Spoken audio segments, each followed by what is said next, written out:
दर्शकगण, श्रोतागण, भाई और बहनों, मातृशक्ति को नमन। खास, विशेष, मनमोहक, अच्छा इंसान बनाने वाला, मानवता के सूत्र देने वाला, योग दर्शन शिक्षा की बातें बताने वाला, मनुष्य कैसे सुखी रह सके, हमारी लाइफ स्टाइल कैसी हो और हमें प्रतिदिन जो हम एक्टिविटी करते हैं वो संतुलित रूप से कैसे करें और हमारी भारतीय संस्कृति के जो गिरते मूल्य है उनकी पुनर्स्थापना हम कैसे करें, एक आइडियल लाइफ को कैसे प्राप्त करें, हमारी नकारात्मक सोच को हटा करके उसकी जगह हम सकारात्मक कैसे बने, दुख में से सुख निकालने की कला बताने वाला कार्यक्रम में आपका हार्दिक स्वागत है, अभिनंदन, सत्कार है। कार्यक्रम में प्रतिदिन नए नए विषयों के साथ में प्रवेश होते, प्रतिदिन नया विषय, नई सोच, नई बात, नई दृष्टि बताई जाती है। एवरीडे न्यू, पुरानी चीज नहीं बताई जाती है और उस विषय को होलिस्टिक बनाया जाता है, सांगोपांग बनाया जाता है, मल्टी डायमेंशनल बनाया जाता है, उसमें शोध परक सामग्री डाली जाती है ताकि हर वर्ग के व्यक्ति, हर उम्र के व्यक्ति, हर इंटरेस्ट के व्यक्ति, हर रुचि के व्यक्ति और हर मानसिक स्तर के व्यक्ति के लिए उसमें से कुछ न कुछ ऐसी सामग्री मिले जिससे वो अपने जीवन का निर्माण करे। इसी क्रम के अंदर आज हम एक बहुत हिम्मत दिलाने वाला, हमें साहस देने वाला विषय को लेकर के हम आपके सामने प्रस्तुत हो रहे हैं। आज का हमारा विषय है मुसीबत बिखरने के लिए नहीं, निखरने के लिए। भाई और बहनों, दर्शकगण, श्रोतागण, बहुत ही सुंदर विषय है और ये विषय हमारे में जोश भरने वाला है। कबीरदास जी ने क्या कहा कि दुख में सुमिरन सब करे और सुख में करे ना कोई, जो सुख में सुमिरन करे तो दुख काहे का हो। यानी व्यक्ति जब सुख में हो जाता है तो वो सब चीज भूल जाता है, ईश्वर को भूल जाता है, कानून कायदे भूल जाता है, नियम भूल जाता है और वह फूल जाता है। और जब दुख में आता है तो इतना निराश हो जाता है कि वो डिसअपॉइंट होकर के और जो है वो कई तरह की जो बीमारियों से ग्रस्त हो जाता है। तो ऐसी स्थिति के अंदर जो है हम किस तरीके से संतुलित रहें, वो आज का विषय है कि जब कभी व्यक्ति में मुसीबत आ जाए तो घबराना नहीं चाहिए, उसके अंदर हमको धैर्य रखना चाहिए। व्यथा नहीं, व्यवस्था करो, प्रशंसा नहीं, प्रस्तुति करो। और हमें अगर कोई भी दिक्कत आ गई है उसके लिए रोने से कुछ नहीं होगा, उसके अंदर रोने से हमारा काम और बिगड़ेगा। आप धैर्य रखिए और उस धैर्य रखने से जो आपके साथ में अच्छे साथी मिल सकते हैं और वो साथी आपका सहयोग कर सकते हैं। क्यों कि मनुष्य एक सामाजिक प्राणी है, वह समाज में रहता है, समाज के बिना मनुष्य जी नहीं सकता। वो समाज में किसी से सहयोग लेता है और किसी से सहयोग देता है, इसी से सारा समाज बनता है। मनुष्यों की इकाई को समाज कहा जाता है। पशुओं और पक्षियों का भी समाज होता है, उसको समझ बोलते हैं, खाली एक मात्रा का अंतर होता है क्योंकि हर एक ग्रुप में रहना चाहता है, हर एक समूह में रहना चाहता है। आपने देखा होगा कि हमारे यहाँ पर विदेशों से जो है, राजस्थान में गर्मी के दिनों के अंदर बहुत कई तरह के पक्षी जो यहाँ अभ्यारण्य के अंदर आते हैं और वो अभ्यारण्य के अंदर जैसे कि ताल छापर है वहाँ पर आया करते हैं और भी कई जगह आते हैं। तो वो पक्षी भी समूह में आते हैं और वो समूह में जीना पसंद करते। जितने भी हमारे पशु है, हिरण को लीजिए, शेरों को लीजिए और जो है हमारे इन जो हाथियों को लीजिए, समूह के अंदर जीते हैं।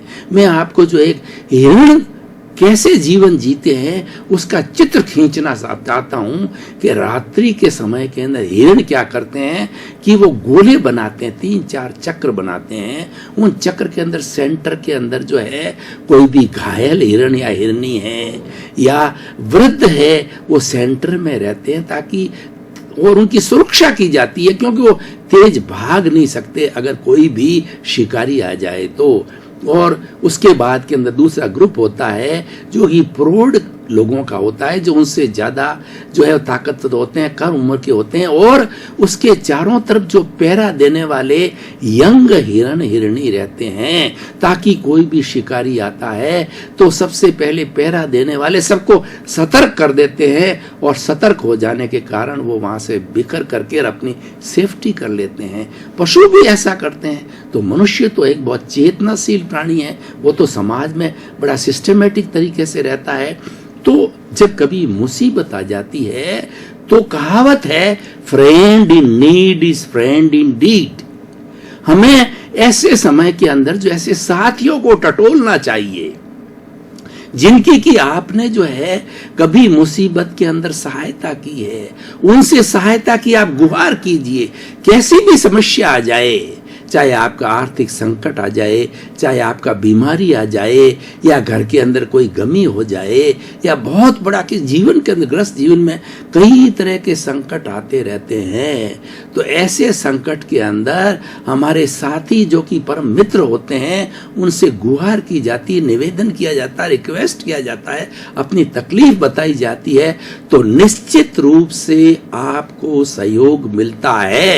क्योंकि समाज के अंदर गिव एंड टेक का फॉर्मूला चलता है। सम्मान में भी गिव एंड टेक का होता है, रेस्पेक्ट में भी गिव एंड टेक का होता है। तो मुसीबत में हम किसी की सहायता करेंगे तभी हमारी कोई सहायता करेगा, उसी से समाज बनता है। ऐसे समय के अंदर इसीलिए कहा गया कि मुसीबत जो आती है वो बिखरने के लिए नहीं आती है, वो निखरने के लिए आती है। यानी हर मुसीबत जो है हमें एक सबक सिखाती है, हमें योग्य बनाती है। महात्मा गांधी ने क्या कहा कि कोई व्यक्ति अगर जीवन के अंदर कोई भी जो गलती नहीं करता है वो कभी भी सफल नहीं हो सकता है, क्योंकि काम करने वाले से गलती अवश्य होगी। आप काम नहीं करोगे तो कोई गलती होगी ही नहीं है। तो गलती होना संभव है, लेकिन उन गलतियों का निराकरण किया जाए, उन गलतियों से सबक लिया जाए।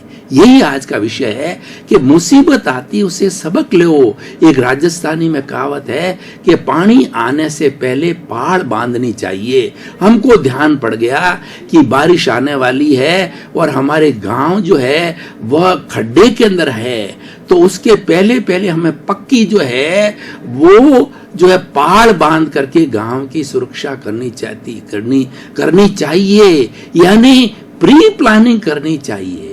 जो लोग प्री प्लानिंग करके चलते हैं वो जीवन में कभी दुखी नहीं होते हैं। उनको समय का नियोजन होना चाहिए। जो काम कल करना हो उसकी प्लानिंग आज दिमाग के अंदर बिठा दो कि कल मुझे क्या करना है। ऐसा नहीं कि हम काम करने के लिए आए और उस वक्त हड़बड़ाहट करें, हमारे पास साधन नहीं, भूल जाते हैं, वो काम होता नहीं है और हड़बड़ाहट के अंदर मुसीबत बढ़ जाती है। व्यक्ति गिर सकता है, हड़बड़ाहट के अंदर उसका दिमाग भी काम नहीं करता है।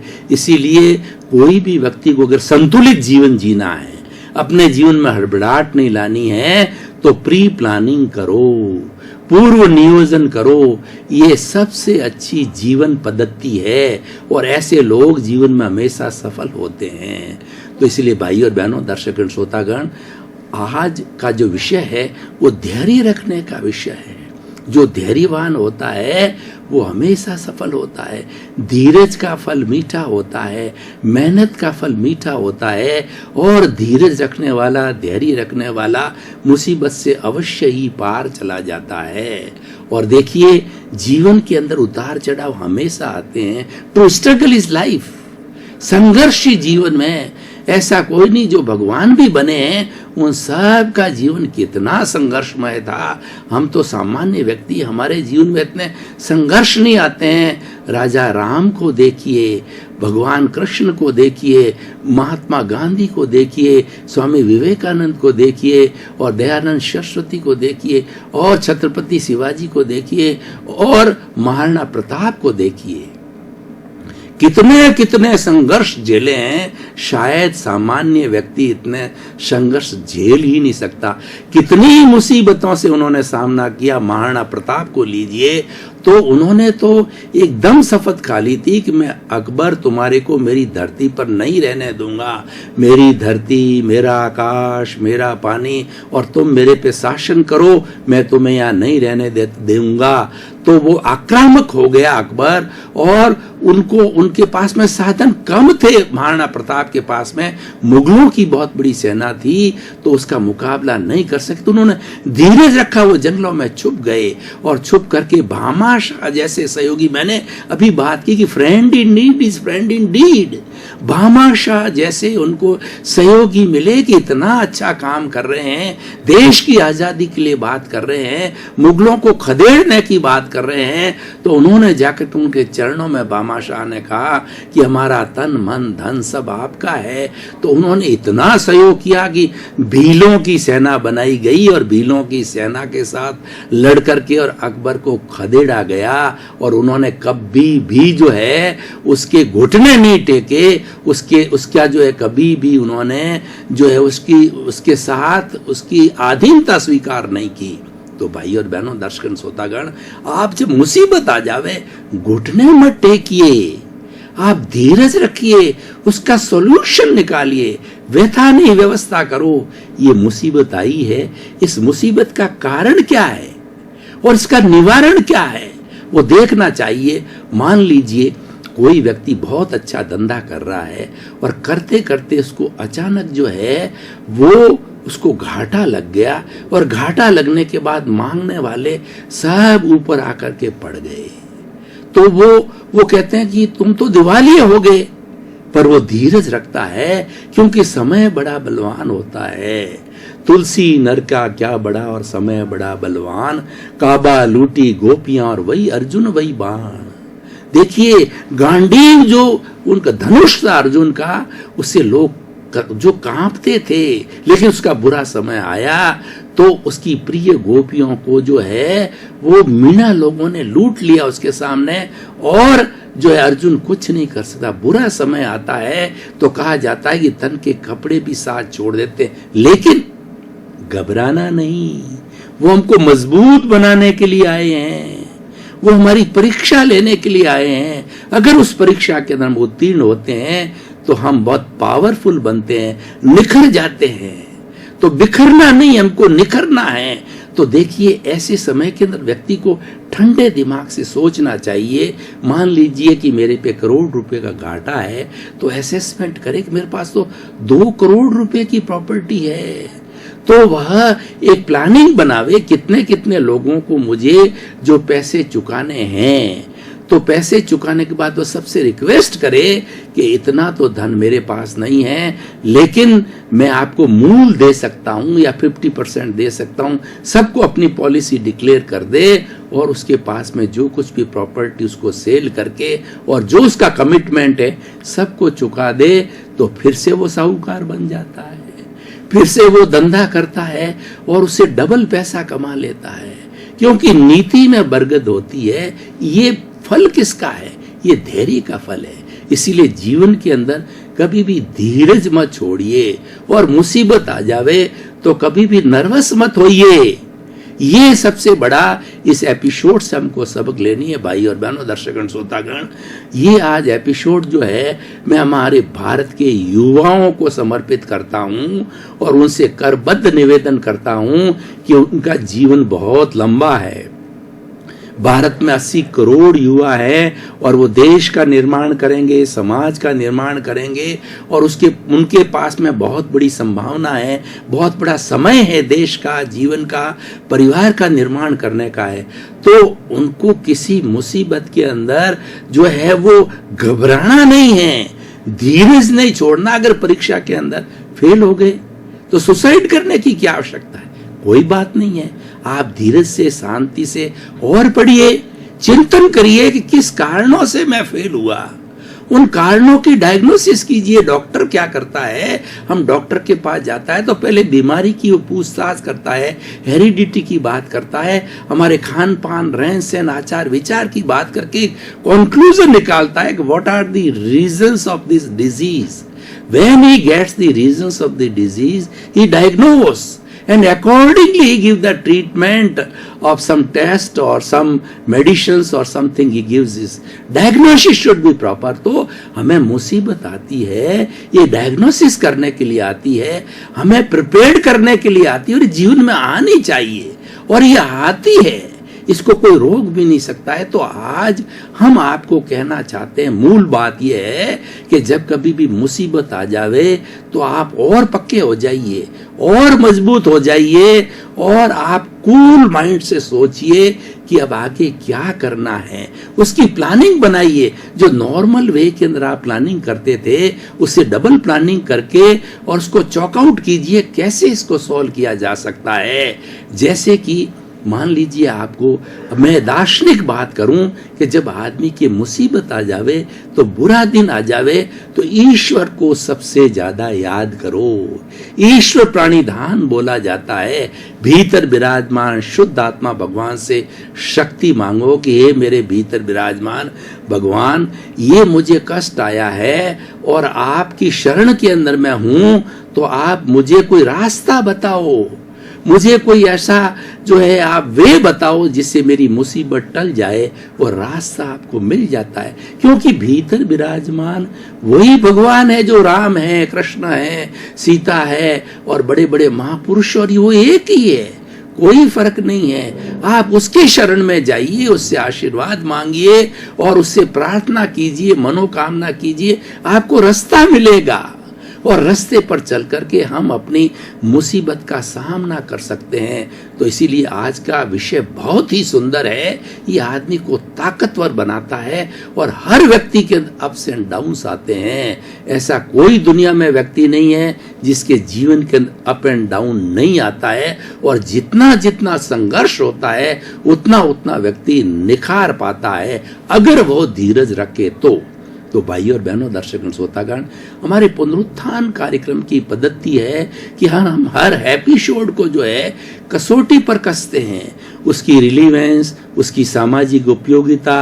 और उसकी प्रासंगिकता और वर्तमान परिप्रेक्ष्य के अंदर जो है वह हमारा एपिसोड कैसे कारगर है, वो व्यक्ति को कैसे हेल्प करेगा, समाज को कैसे हेल्प करेगा और विश्व को कैसे हेल्प करेगा। मैं अगर वैश्विक स्तर की बात करूं, बहुत बड़े सुनामी आ गए, भूकंप आ गए और आते रहते हैं। 210 देशों का विश्व है तो आते रहते हैं, कहीं पर पृथ्वी के अनबैलेंस होता आते रहते हैं। एक जगह भूकंप आ गया। आज तो जैसे हमारी वसुधैव कुटुंबकम की धारणा थी, उसको विज्ञान ने आज जो है वो फिजिकली जो है उसको सार्थक कर दिया है, सिद्ध कर दिया है। हम सभी एक परिवार के सदस्य हैं, एक ही गांव में रहने वाले हैं, पृथ्वी एक गांव जैसी हो गई और जो मौले हमारे देश है मौले जैसे हो गए। हम इतने नजदीक आ गए तो किसी गतिविधि का हमें तुरंत मालूम पड़ जाता है। अगर किसी देश के अंदर जो है आतंक आ गया, किसी देश में सुनामी आ गया, किसी देश में अतिवृष्टि हो गई, किसी देश में महामारी हो गई, किसी देश के अंदर जो अनावृष्टि हो गई, तो तुरंत दूसरे देश को जो है तैयार होना चाहिए और उसकी मुसीबत के अंदर उसका सहारा देना चाहिए और उस देश को भी धीरज नहीं खोना चाहिए। उससे बार बार अपील करनी चाहिए, अपने लोगों से और विश्व से अपील की जानी चाहिए, हम कष्ट में हैं, आप हमारी मदद कीजिए और हम भी जब आप कष्ट में आएंगे हम आपकी मदद करेंगे। और हम अगर मान लो मदद मांगते हैं तो अवश्य ही मिलती है। एक राजस्थानी में कहावत है कि रोए बिना माँ भी बोबो नहीं देवे, यानी बच्चा अगर नहीं रोता है क्यों तो उसको बोलता नहीं है, तो माता उसको अपने स्तन का दूध नहीं पिलाती, उसको मालूम ही नहीं पड़ता है।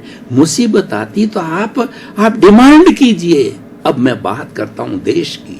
हमारा हिंदुस्तान इतना बड़ा देश है और इस देश के अंदर हमारे जब बरसात के दिनों के अंदर देखते हैं कितनी बाढ़ आती है और गर्मी के दिनों में देखते हैं कितनी जो है वो अनावृष्टि होने से वो कितनी जो है फसलें खराब हो जाती है, भूखमरी आ जाती है, तो लोग तुरंत पहुंचते हैं। प्रधानमंत्री फंड बन जाता है, मुख्यमंत्री फंड बन जाता है, लोग डोनेट करते हैं, लोग बहुत जेनरस है।